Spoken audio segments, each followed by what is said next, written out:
ગોપાળાનંદ સ્વામીના જીવન બાબતનું માનો 3 ભાગમાં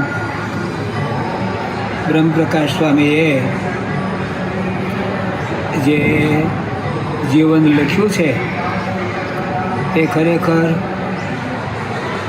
એમણે પોતાના જીવનમાં સત્સંગમાં પ્રસિદ્ધ જે લિખિત સાહિત્ય અને સદગુરુઓના મુખથી જે સાંભળેલું હોય કથા વાર્તામાં એને ખરેખર પ્રમાણરૂપ કરીને પ્રામાણિક રીતે આ ત્રણેય ભાગમાં સ્વામીની જીવનગાથામાં લખેલું છે.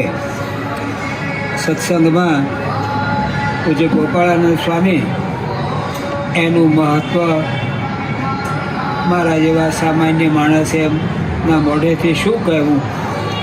મહાન છે એટલે મહાન જ છે, પણ એ મહાન પૂજ્ય સ્વામીજી એના જીવનમાં જે કંઈ પણ અલૌકિકપણું, દિવ્યપણું યા ભગવાન સ્વામિનારાયણને વિશે નિષ્ઠા, એ સ્વામીનું જીવન એને પૂજ્ય બ્રહ્મસ્વામીએ ખરેખર અધ્યયન કરી અને લખ્યું છે. ખરેખર સત્સંગ સાહિત્યની સેવામાં આવો આ લેખો છે એ એની એક મોટી તપસ્યા છે.